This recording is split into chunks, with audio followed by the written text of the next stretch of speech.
In this lecture, we are going to see the next topic of Unit 1, that is Perspective Process Model. In the previous lecture, we have seen about the introduction about software engineering, what is software, what is engineering, and what is software engineering, what is the purpose of software engineering, and software process, and what are the layers in software process model.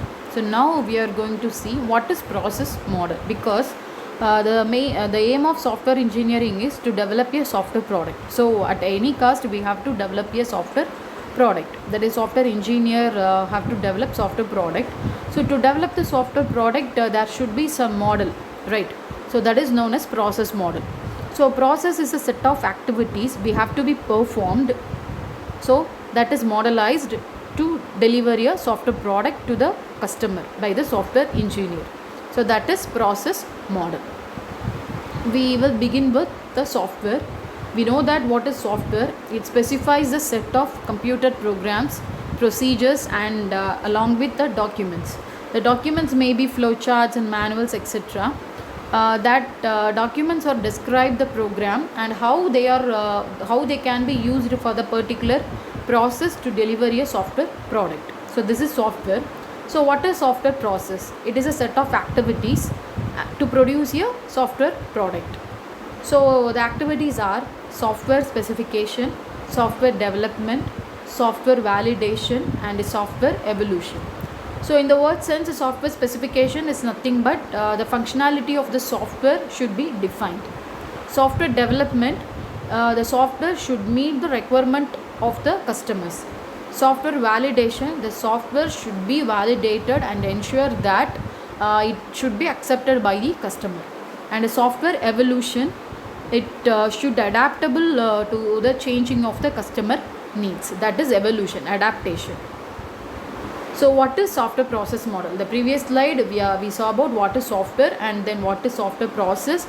So process is nothing but a set of activities. So what are the activities to be performed to deliver a software product? There are 4 activities. After that we are going to see about what is software process model. Already I said that we have to deliver a software product. So to develop a software product, we are going to perform some activities by using some model, some design, that is process model. So there are many software models out there to develop a software product. So software process model is a definition of software process. So the process model may contain many activities which are the part of software process. So there are 3 types in software process model, that is workflow model, data flow or activity model, and a role or action model. So the workflow model is nothing but which shows the series of activities in the process of along with their input, output, and dependencies between those activities, right? So what is data flow or activity model? This represents the process as a set of activities. Each one carries out some data transformations from one activity to another activity. It also shows how the input processes between the set of activities by using some design model. So what is role or action model?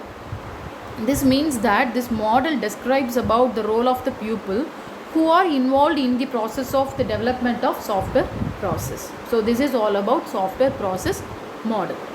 So the main concept here is SDLC, software development life cycle.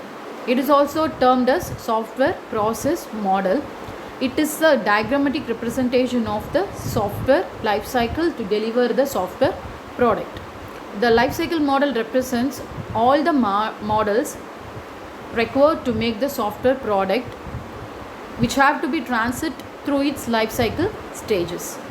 So the first stage or phase is requirement analysis, next defining, next designing, coding, testing, deployment, and the final one is maintenance. We will see one by one. The first one is requirement analysis. So it is nothing but the word sense already we saw in the previous lectures. So the senior members of the software development team, they have to interact with the customers or stakeholders to identify the requirements of the particular product. So they have to be analyzed of the requirements that was received from multiple stakeholders, right? And after, the second stage is defining those requirements, because multiple requirements or multiple repetitions requirements or got from multiple stakeholders or users, right? So after receiving those requirements, the software engineer seniors team have to be analyzed those requirements and defining the correct requirements from those requirements, right?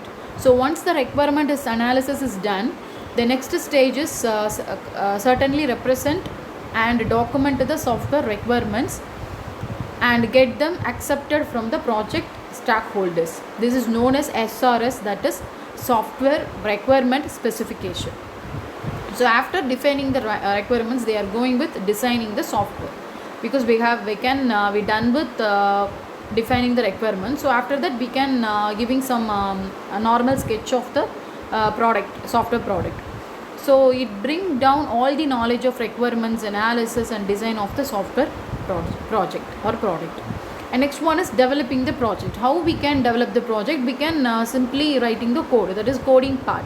Implementation is nothing but coding part. So we can using any language to write the source program. So it is the implementation part to developing the software project or product. After developing the particular product, we have to be test the product, each module by module or unit by unit, to test whether to uncover the errors in the source program, because before delivery to the software product, before delivering of the software product to the customer, it should be tested to uncover the errors in the source program, because the customer satisfaction is the most important concept in software development. So next one is deployment, that is the software is delivered to the customer and get the feedback from the stakeholders. And final one is maintenance, because once when the client starts using the software product, then the real issues are come up and the requirements to be solved from time to time. So we have to be maintain the software product at any time, at any cost. So these are the 7 stages or 7 phases in SDLC software development life cycle. So already said that there are several process models are there to develop the software product. The first model is waterfall model, second one is V model, incremental model, RAD model, rapid application development model. RAD is nothing but rapid application development model. Evolutionary process model, it having 2 types, one is prototyping model and spiral model. The last one is concurrent development model. These all models are called as perspective process models. These all models to be used for developing the software product. So software engineering is nothing but have to deliver the software product. So to develop the software product or to give the software product or project to the customer, we are going with some process models, right? These are the process models. Now we are going to see about what is waterfall model and what is V model. Let us begin with waterfall model. It is also known as classical waterfall model. It is the basic software development life cycle. It is the base of SDLC because it is very simple. Earlier this model was very popular, but nowadays it cannot be used. But it is very important because all process models are the base of this waterfall model only.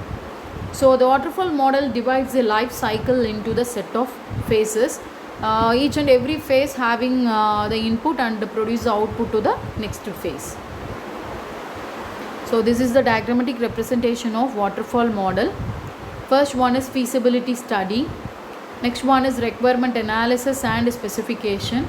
Next one is design, coding and testing, integration and system testing, and final one is maintenance.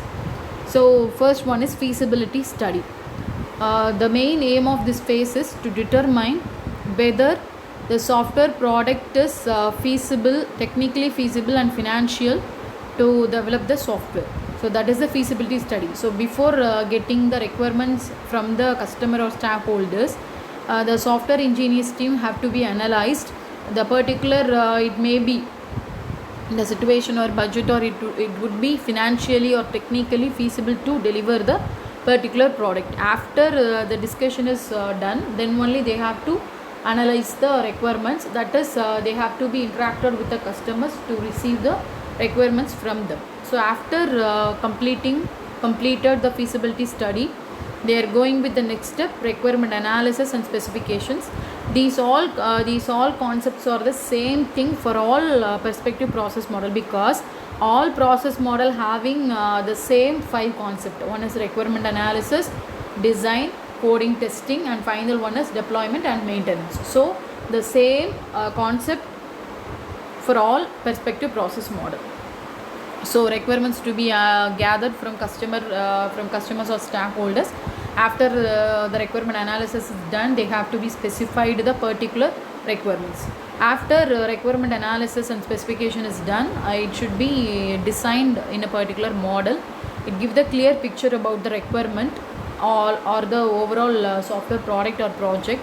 After that, we have to perform implementation part, that is coding.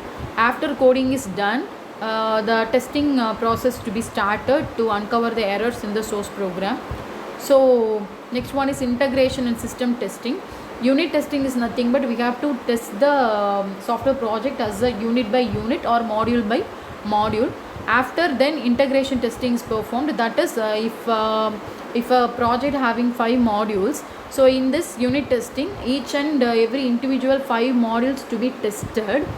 After performing the unit testing, integration testing is done. Is nothing but we have to combine all 5 modules or units into one, which means all 5 modules to be combined into one module. That is integration testing. And system testing means the system accept the software is correct or not. It means it should be verified all the resources and all the persons to develop the software product is feasible or not. And final one is maintenance. So after delivering the product, the software development team have to be maintain the particular product, because at any time they can receive any type of feedback from the customer. So depend on that, they have to be alter that particular software product. So they should be maintained that particular product. There are 3 types of maintenance. One is corrective maintenance, perfective maintenance, and adaptive maintenance. Corrective maintenance is nothing but which is carried out to correct the errors that are not discovered during the testing process. Perfective maintenance is nothing but it enhances the functionality of the system, which is based on the customer's request. Adaptive maintenance is required for lifting the software to work in the new environment. So these are the maintenance concept. So what are the advantages of using waterfall model? It is very simple and it is very easy to understand. And the phases in this model are processed one at a time, which means it is a sequential model. We know the meaning of sequential, which means the phase is worked after one phase is finished, which means after feasibility study is completed, then only the second phase is worked. After the second phase is completed, then only the third phase is working. So this is the sequential model, and each and every stage or phase of this model is clearly defined and well understood, and it having clear and understood milestones, that is budget and time limit. They having the clear concept, and the process, actions and results are very well documented, and this model is suitable only for smaller projects. So these are the advantages of waterfall model. There are some disadvantages. The first disadvantage is here the risk factor is higher, and this waterfall model is not suitable for complex and large projects, and this model cannot accept the changes in requirement during the development process, and it becomes tough to go back to the phase. Since the testing done at later stage, it does not allow to identify the challenges and risk in the earlier phase. So these are the V model. It is referred as verification and validation model. So you can clearly see that the diagrammatic representation of V model, there are 2 sides. One is developer's life cycle and the second one is tester's life cycle. Development life cycles having the phase of verification. So after verified, it have to be validated. That is done on the side of tester's life cycle. It is similar to waterfall model, that is sequential model. Like waterfall model, V model perform the next phase or next step after completing the process of first phase. So each phase of SDLC must complete before the next phase starts.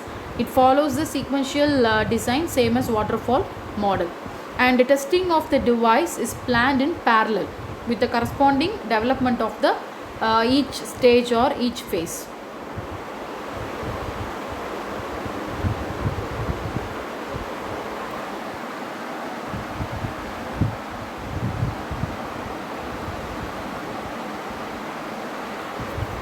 So when we have to use V model, in what situation or in what case we have to use V model, or what kind of project, what type of projects we have to choose V model?